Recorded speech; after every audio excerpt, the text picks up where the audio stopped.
Muchas gracias pues a todos.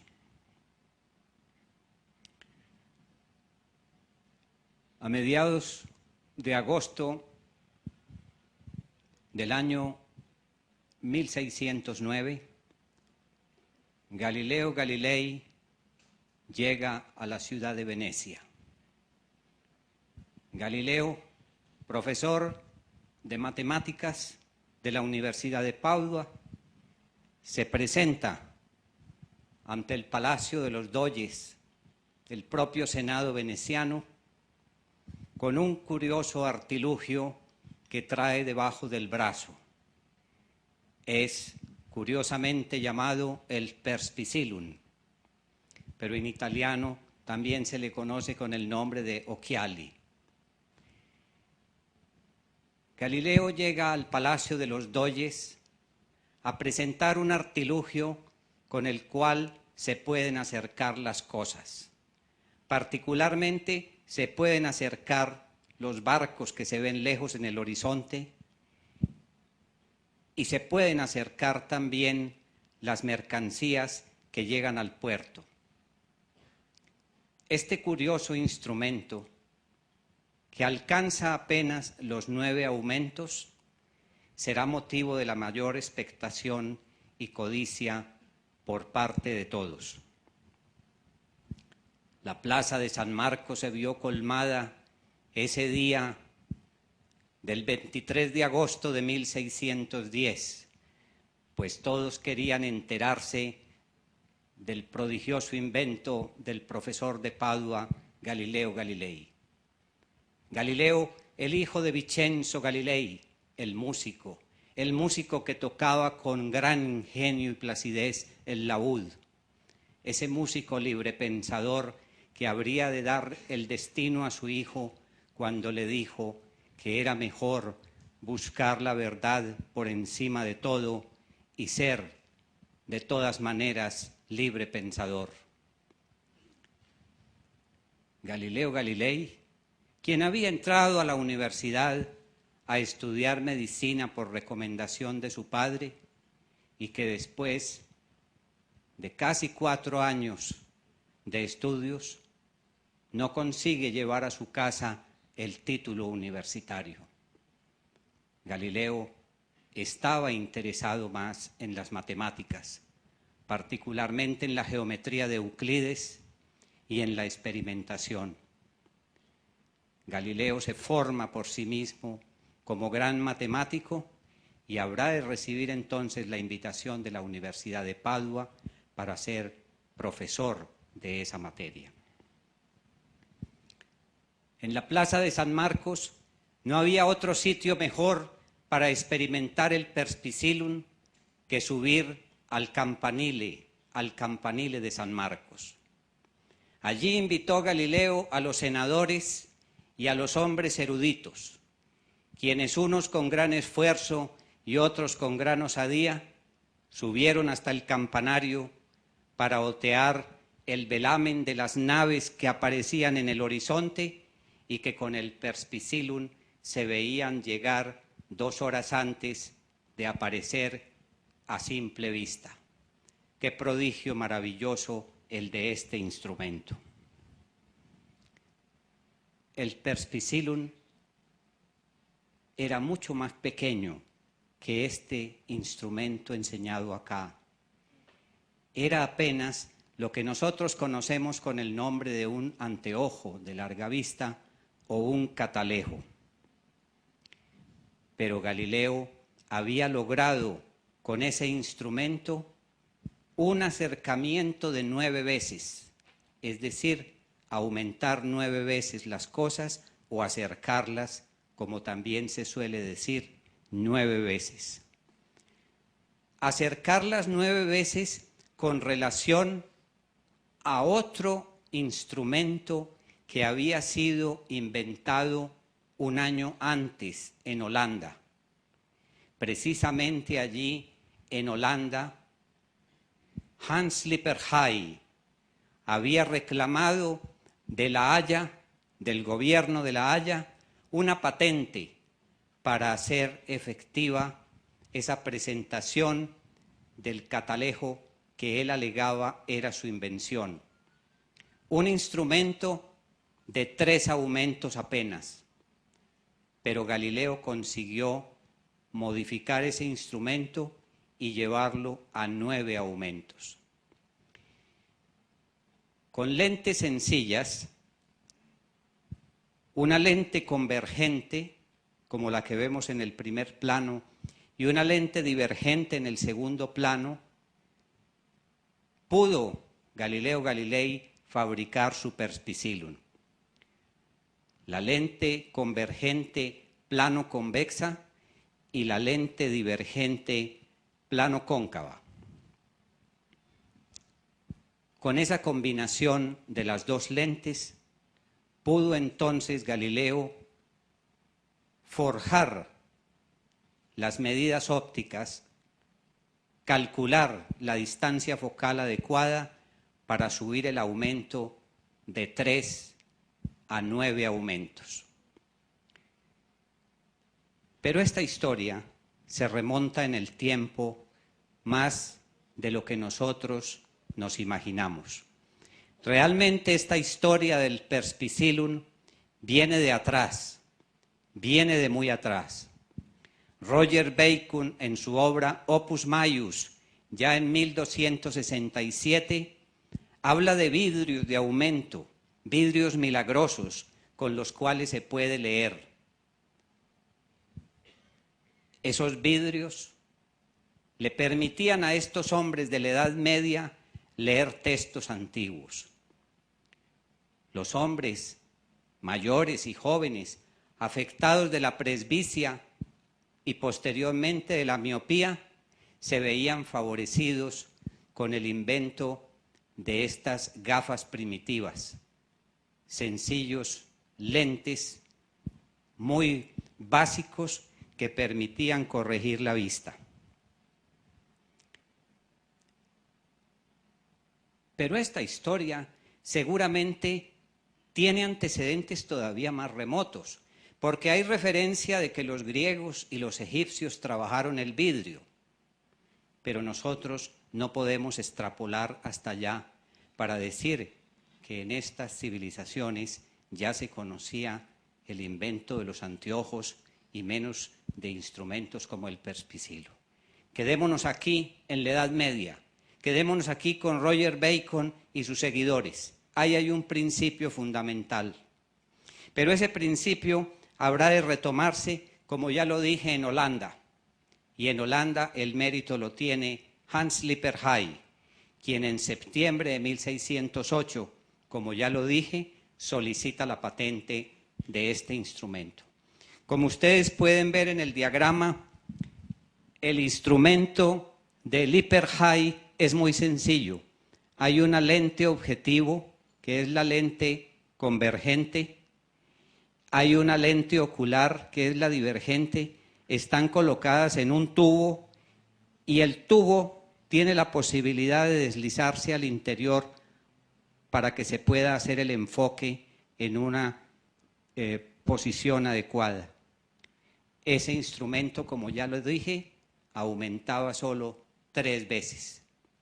Cuando vinieron las gentes que se enteraron del invento, encontraron que era más una especie de juguete que un verdadero instrumento para aumentar, para acercar, y entonces pronto, en cierta forma, se decepcionaron. Pero vino también 2 semanas después de la reclamación de la patente de Lippershey, Zacharias Janssen de Middelburg, y vino después un tercero, Jacobo Metzius, y apareció un cuarto en la feria de Frankfurt. Entonces el Consejo de la Haya dijo, definitivamente es muy difícil dar una patente así de un instrumento que se puede copiar fácilmente. Entonces aparece el genio de Galileo. Gracias a su amigo, al amigo de Galileo, Paolo Sarpi, Galileo recibe noticias de ese invento del anteojo en noviembre de 1608. La noticia del invento se ha regado en muchas ciudades de Europa. y el francés Jacques Baudouin le confirma a Sarpi en la primavera de 1609 que efectivamente en la Feria de París se están vendiendo dichos anteojos. Es muy posible que Galileo haya encargado uno de esos instrumentos al señor Baudouin por intermedio de Sarpi, para él entonces aplicarse en la idea, en el proyecto de confeccionar uno. Galileo, profesor de matemáticas de la Universidad de Padua, estudioso de la óptica, estudioso de la cinemática, encantado con los planos inclinados, encantado con el movimiento de los cuerpos, habrá de aplicarse al estudio de la óptica que los árabes habían desarrollado ya en la Edad Media, la óptica de Alhazen, de Avicena, de Averroes. Y esa aplicación de la perspectiva, como él la llama, el estudio de la perspectiva, que no es otro que el estudio de la óptica, y el estudio de la matemática, que no es otro que el estudio de la geometría, habrían de llevar a Galileo a conocer entonces la fórmula para desarrollar el perspicillum ideal. En agosto de 1609, Galileo construye el anteojo de 9 aumentos. Pero ¿de dónde sacó los lentes? ¿De dónde sacó los vidrios? ¿Quiénes eran los proveedores que podían suministrarle un material fino para desarrollar dichas lentes? Todo el que trabaja con óptica, con binoculares o con telescopios, sabe que de la calidad de los cristales depende la calidad de las imágenes.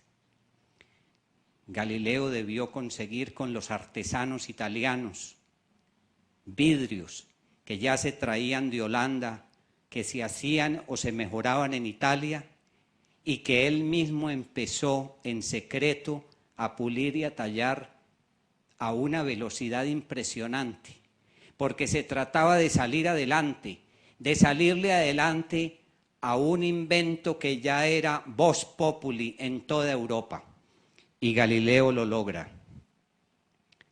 Este instrumento, el perspicillum de Galileo, que nosotros conocemos como el anteojo de larga vista, que nosotros llamamos también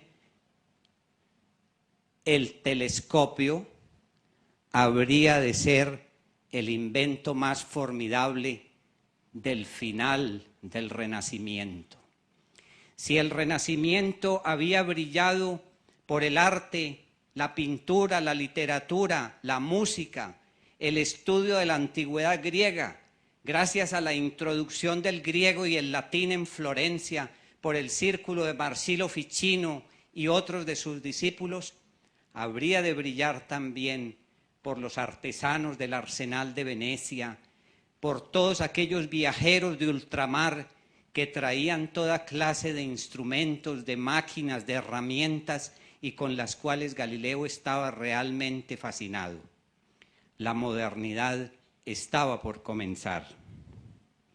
En noviembre de 1609, Galileo construye un anteojo de 20 aumentos, con el cual observa la luna y las estrellas y le da ese pomposo nombre de perspicillum.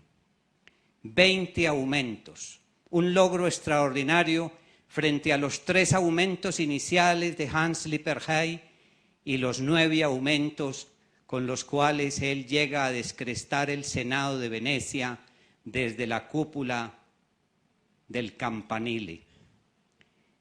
Pero si al principio había ofrecido el instrumento como una herramienta de carácter militar estratégica para mercaderes, para soldados, para navegantes, ahora se le ocurre apuntar ese perspicillum hacia el cielo y comienza entonces a reconocer el espacio sideral.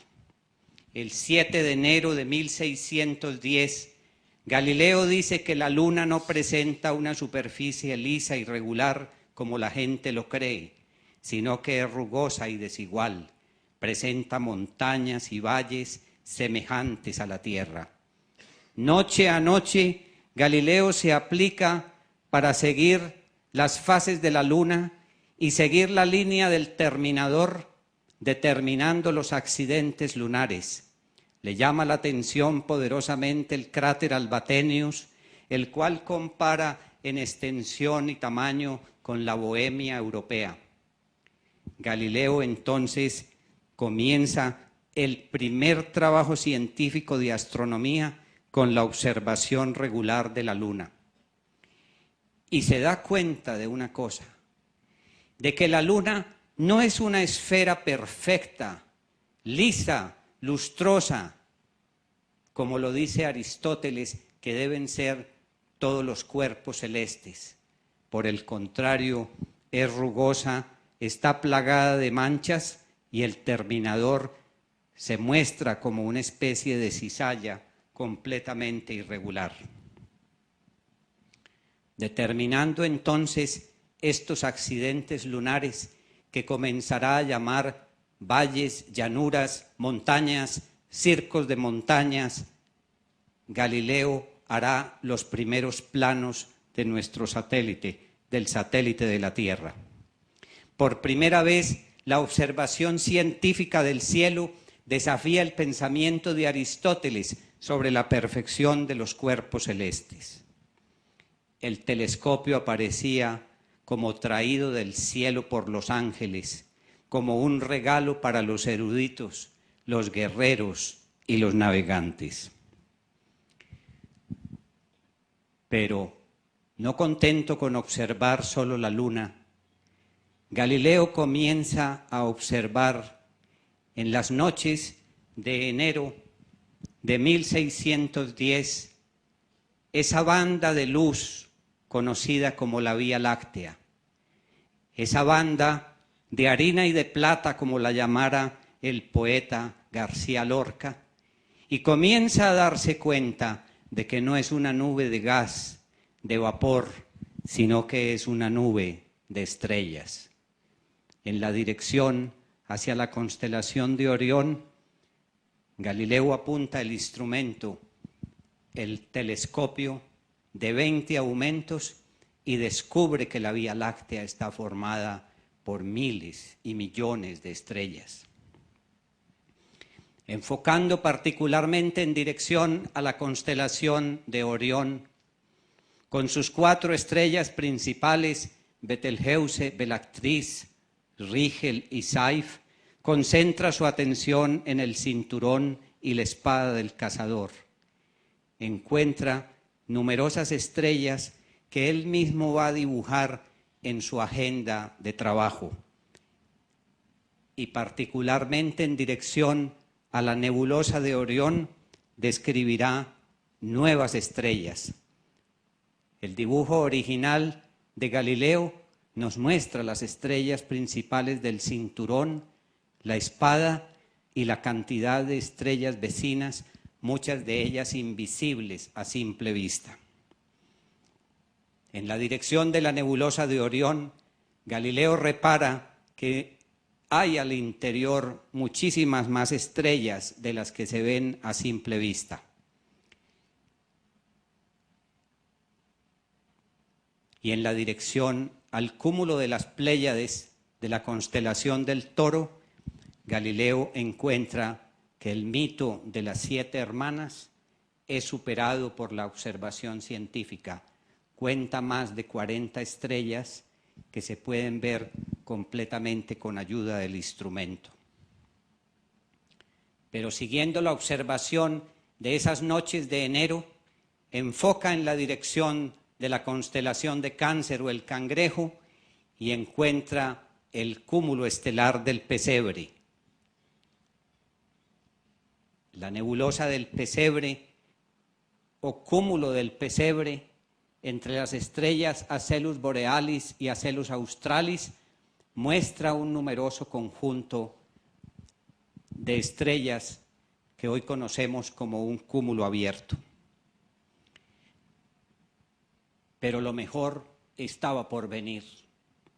El 7 de enero de 1610, a primera hora de la noche, Galileo descubre que Júpiter está acompañado, el planeta Júpiter está acompañado de varias estrellas. Su sorpresa, su estupor, lo llevan a seguir la observación en las noches siguientes, encontrando, para su sorpresa, para su asombro, que verdaderamente Júpiter está rodeado de 4 lunas que lo orbitan en permanente ritmo y acción y a unas distancias simétricas. Habría de saber hoy Galileo Galilei, 400 años después de estas observaciones, que el planeta Júpiter cuenta ya con cerca de 54 lunas. Pero para ese momento el descubrimiento era realmente fabuloso. Entusiasmado Galileo con este descubrimiento, no ve mejor oportunidad que dirigirse al gran duque de Toscana, Cosimo II, de quien habría sido su tutor en matemáticas, y decirle: Gran Alteza, tengo para usted la gran sorpresa, la gran maravilla de los cielos. Es que quiero honrarlo a usted y a su familia, honrarlo a usted y a sus 3 hermanos, con el nombre de estas lunas que acabo de descubrir, que habrán de llamarse en adelante los satélites medíceos, las lunas medíceas, que habrán de honrar entonces a la familia Medici. Y procede políticamente, estratégicamente, a dedicarle ese gran descubrimiento al gran duque de Toscana, Cosimo II. Cosimo II habría de recibir una reseña completa del descubrimiento, acompañada de un perspicillum e instrucciones para manejarlo, diciéndole que era superior esta dedicatoria que todos los honores que la antigüedad le daba a los filósofos y los reyes, honrándolos con pedestales, con obeliscos y con estatuas, que esta honra de los satélites medíceos habría de perdurar eternamente. Emocionado, Cosimo II realmente no sabía qué hacer con ese gran honor, y así decide dedicarle su patronazgo y hacerlo gran matemático de la corte de Toscana. Florencia, Firenze, la catedral, la cúpula de Brunelleschi. Galileo Galilei, gran patricio de Florencia. La familia de Galileo, que había pertenecido a esta ciudad, habría de recibir entonces a Galileo con los máximos honores y con todo el apoyo del gran duque de Toscana, y como si fuera poco, con el gran apoyo de la madre de Cosimo, la gran duquesa María Cristina. La fama de Galileo pasaba de labios en labios por toda Europa, entre los más eruditos, entre los más importantes. Todo el mundo estaba conmovido con los descubrimientos de Galileo Galilei. Decide entonces publicar. Hay que escribir, hay que publicar. No es suficiente descubrir, no es suficiente dedicar estos descubrimientos a la gran familia Medici. Hay que escribir el libro. Y entonces decide escribir el Siderus Nuncius, el mensajero celeste, que Galileo dedicará precisamente a la familia Médicis y que en 550 ejemplares pasará a las personas más competentes en todos los campos para que se difunda la noticia de los descubrimientos realizados con ayuda del perspicilo o telescopio. En ese libro, que no se puede comparar al canon de los libros de la astronomía, al canon histórico de los libros de la astronomía, como el Almayesta de Ptolomeo, por ejemplo, o como de Revoluciones del Orbe Celeste de Copérnico, en ese libro entonces está consignada por primera vez la gran revolución de la astronomía. Porque la astronomía de Ptolomeo, como la astronomía de Copérnico, era una astronomía erudita, científica, matemática, pero no era una astronomía propiamente de observación. El telescopio, el perspicillum, popularizó la astronomía, la hizo al alcance de todos nosotros y sin distinción el telescopio llegó a ricos y pobres, llegó a personas amateur aficionadas como a eruditos. Y entonces, ¿cómo no reconocer en un astrónomo como Hevelius, o en un astrónomo como Herschel, en un astrónomo como Charles Messier, que eran simples aficionados que llegaron a ser grandes observadores del cielo con ayuda del telescopio? La observación del cielo comenzó a apasionar a todos y pronto esas lunas de Júpiter se convirtieron en otros motivos de seguir la perspectiva del cielo. Galileo Galilei siguió escrutando el cielo y esta vez observando el planeta Venus al amanecer, encontrando para su placer y su complacencia, para su sorpresa, que el planeta Venus presenta también fases como la Luna. El seguimiento desde 1609 hasta 1611 nos muestra las diferentes fases del planeta Venus, muy semejantes a las de nuestro satélite, la Luna. Y entonces, ¿cómo no reconocer ahí una pista, una evidencia de que Copérnico estaba cerca de la verdad, muy cerca de la verdad, con su modelo heliocéntrico? De que realmente es el Sol el que está en el centro y no la Tierra? Una pista más para explorar, investigar y avalar el modelo heliocéntrico de Copérnico. Pero como si fuera poco, escruta también el planeta Saturno. Pero 20 aumentos son escasos realmente para resolver el enigma. Saturno presenta lo que podrían llamarse dos lunas, una luna a cada lado del planeta. Imposible resolver ese enigma. Ese enigma lo habría de resolver 50 años más tarde Christian Huygens, cuando descubre que realmente son anillos los que tiene Saturno y no propiamente las lunas, que además tiene las lunas, los satélites, pero lo principal observado por Galileo como satélites, como lunas, en realidad eran los anillos de Saturno. Y como si fuera poco, al observar el Sol en el ocaso o en el saliente del Sol, Galileo repara que el Sol tiene manchas. Una vez más, conmueve los cimientos de Aristóteles sobre la perfección de los cielos. Y esas manchas rotan. Hay una evidencia de que pertenecen al Sol y desata una verdadera polémica con este descubrimiento de las manchas solares. Galileo es cuidadoso en registrar todas sus observaciones con ayuda de esquemas, dibujos.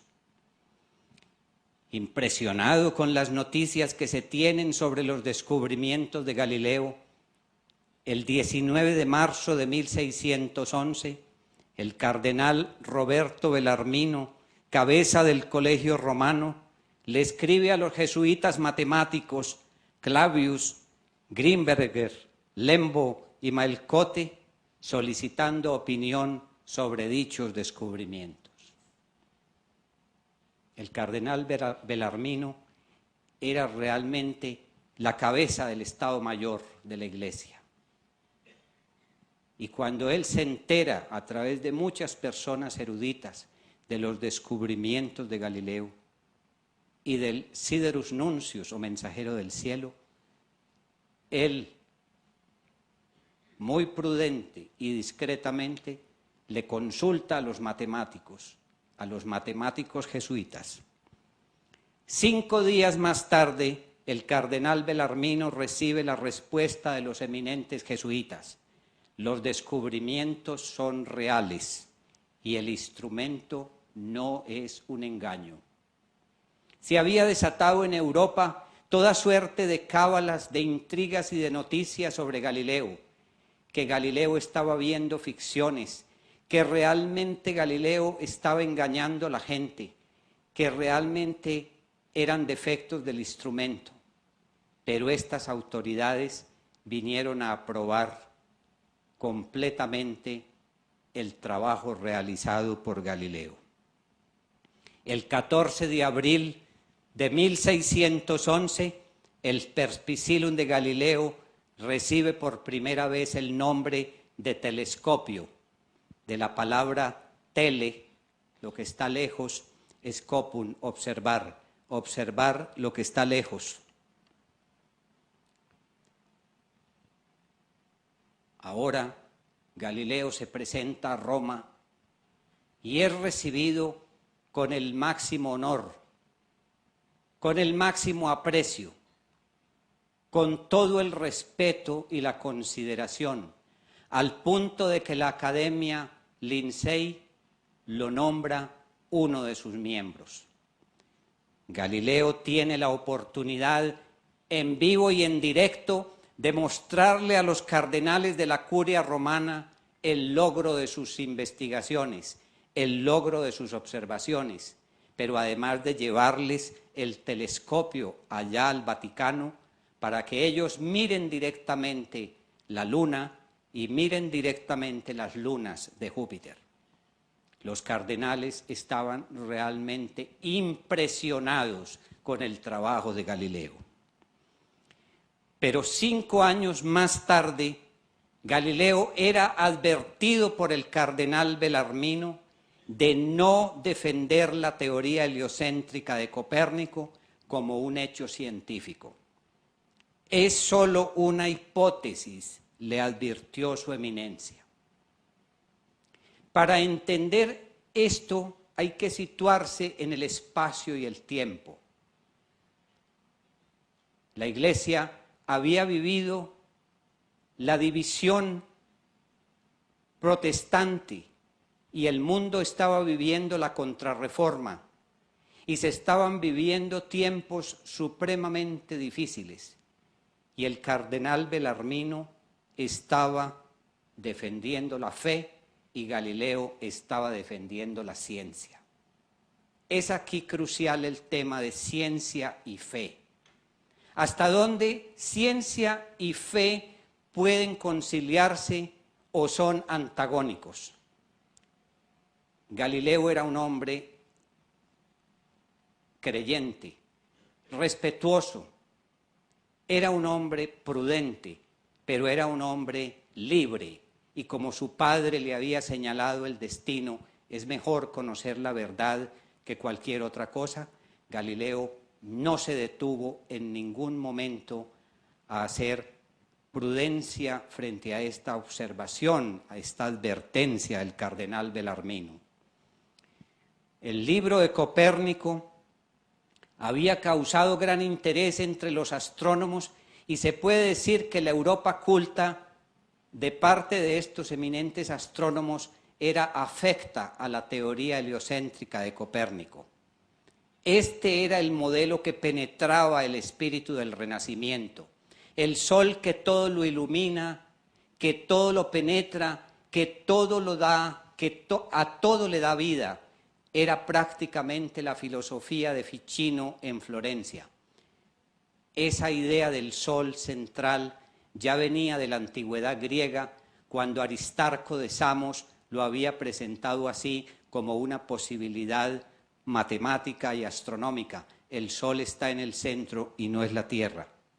Sin embargo, las pruebas faltaban, la prueba irrefutable todavía no se tenía y la recomendación de Belarmino era, en ese sentido, mejor tratar esto como una hipótesis que como un hecho. Pero Galileo se sintió fuerte, Galileo se sintió famoso, Galileo se sintió importante, pero Galileo sobre todo se sintió en la necesidad de defender el modelo de Copérnico. Y es que la verdad siempre pugna por salir. Galileo escribe en su diálogo ese famoso trabajo del filósofo y matemático y va a mostrar, va a comparar los dos modelos, el modelo de Ptolomeo y el modelo de Copérnico, con el diálogo de unos personajes entre los cuales va a figurar Simplicio, que no cabe duda de que era la figura del Papa Urbano VIII. Y Simplicio, como el nombre lo dice, parecía simple, parecía ingenuo, porque defendía la teoría o las hipótesis de Aristóteles. Y al Papa no le gustó, y a Roma no le gustó, y a Belarmino no le gustó. Y Galileo, en 1632, cuando publica este libro, es llamado entonces a Roma para seguírsele un juicio a cargo de la Inquisición, y en 1633 es condenado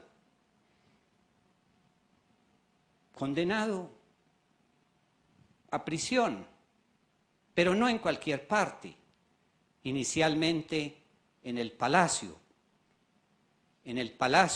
del duque, en el palacio del príncipe, después en la casa del arzobispo de Siena y finalmente en su villa de Arcetri. Pero condenar a un hombre a vivir en un palacio encerrado, a no poder enseñar y no poder proclamar la verdad, es declararle la muerte en vida. Y Galileo fue silenciado. En 1642, Galileo muere, probablemente afligido por sus enfermedades, pero profundamente libre, profundamente humano, profundamente conmovido por el esplendor del cielo. Desde ese momento ya no olvidaría el hombre de la modernidad que hemos nacido para escrutar las estrellas, que hemos nacido para explorar el cosmos, que hemos nacido para buscar la verdad. ¿Y qué es esta verdad? La verdad científica. ¿Qué es esta verdad, la de la naturaleza, la que puede hermanarnos, la que puede darnos el mayor sentido de libertad? Esta tarde del 21 de enero de 2010, con un cielo espléndido, brilla por el occidente el planeta Júpiter y muestra sus lunas al telescopio, las mismas 4 lunas galileanas para un sencillo instrumento. Brilla también la luna en su fase creciente, como la observara Galileo hace 4 siglos. Y brillan también las constelaciones de Orión, las Pléyades del Toro, la constelación de Cáncer y allí el pesebre. También el sol refulge en estos días, iniciando el ciclo número 24 con una gran actividad solar y mostrándonos manchas. El universo discurre como debiera, como lo ha dicho algún poema. Todo sigue ineluctable, pero al hombre le compete defender la libertad y la verdad, como Galileo, por sobre todas las cosas. Muchas gracias.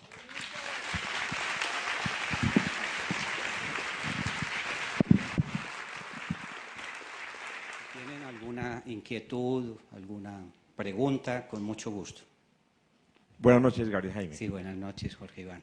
Gary, no, un comentario y una pregunta. El comentario es que el año pasado leí un trabajo de un historiador americano en el que había descubierto entre las notas de Galileo unas observaciones que tal vez apuntan en la dirección de que Galileo pudo haber sido el descubridor de Urano, ¿cierto? Él descubrió un cuerpo cerca a Júpiter, lo registró en sus observaciones, llamó la atención sobre él en las observaciones, pero nunca dijo pues, que era un nuevo planeta. Entonces parece ser que además a Galileo pues, le debemos el descubrimiento del planeta Urano. Y quería de pronto que nos comentaras un poco la difícil relación que existió entre él y un contemporáneo suyo al que le debemos también mucho en la astronomía, y es Kepler. O sea, ¿qué relación había entre ellos? ¿Cómo se trataban?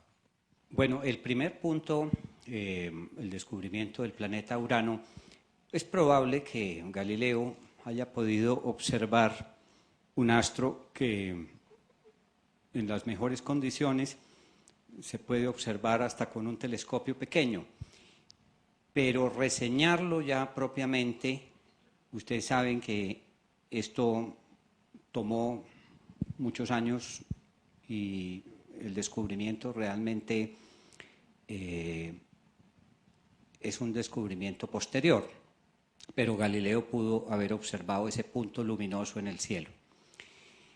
El otro punto de la relación de Kepler y Galileo es muy interesante, porque Kepler es el astrónomo más importante de Praga, es uno de los más grandes astrónomos del momento,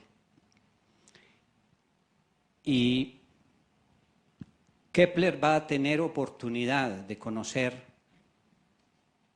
el trabajo de Galileo, particularmente el trabajo de las observaciones con telescopio. Sin embargo, es muy curioso que Kepler se haya ido más bien al plano de las especulaciones, por ejemplo, de los posibles mundos habitados, de los habitantes de la Luna, por ejemplo, y no se hubiera centrado inicialmente en el tema de las observaciones como lo hizo Galileo. Si en un principio Kepler se muestra celoso un poco de Galileo, posteriormente le va a dar la razón.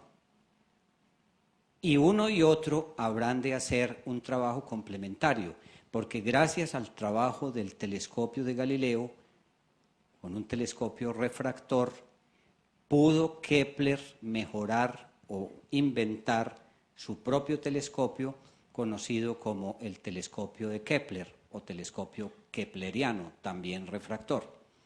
El telescopio de Galileo daba la imagen invertida y Kepler logra mejorar ese telescopio para hacer que la imagen diera derecha. Pero en lo fundamental, tanto Galileo como Kepler apuntaban a reconocer la validez del modelo heliocéntrico de Copérnico. Y ahí realmente se pusieron de acuerdo.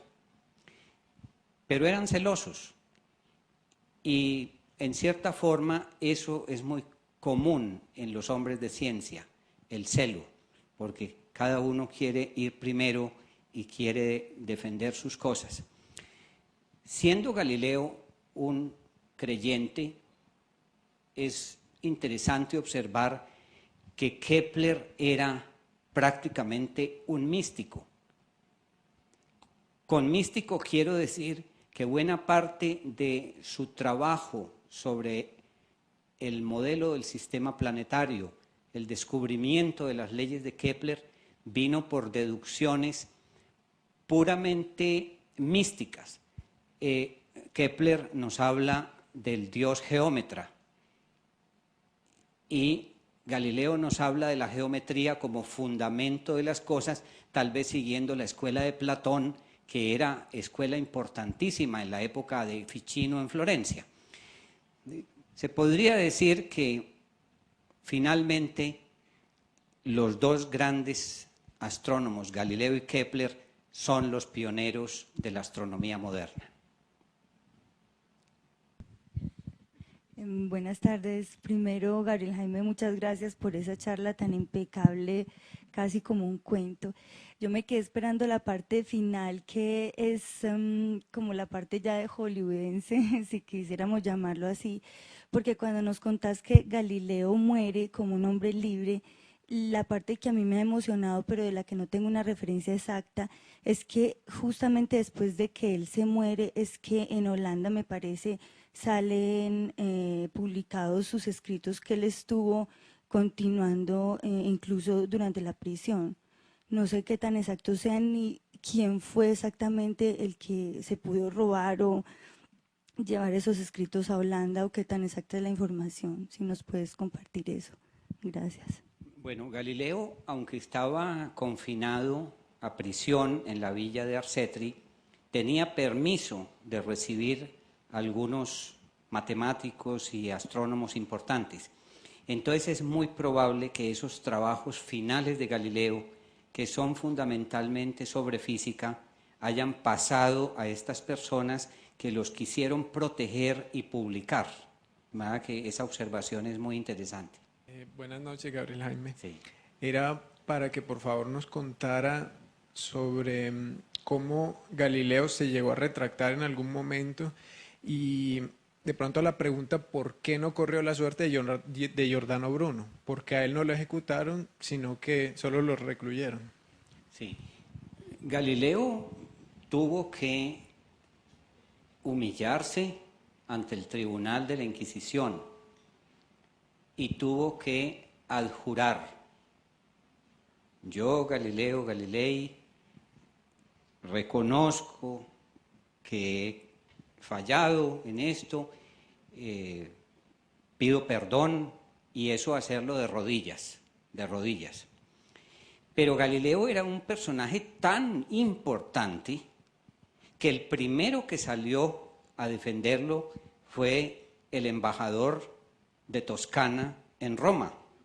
Y entonces el embajador va a pedir, por favor, a este señor le dan buen trato. Y vinieron otras autoridades importantísimas a pedir buen trato. Entonces a Galileo se le conmuta la pena de arresto en una cárcel común, vulgar, o la misma pena de la hoguera, como a Giordano Bruno, precisamente por ese fuero de autoridad y de prestigio tan importante. Ahora, Giordano Bruno era lo que se puede llamar un místico librepensador, y se le ocurre en el filo de ese tiempo, en el año 1600, decir que el universo es infinito, por contraposición a todo el modelo aristotélico. Todo el fundamento de Aristóteles es que el universo es finito.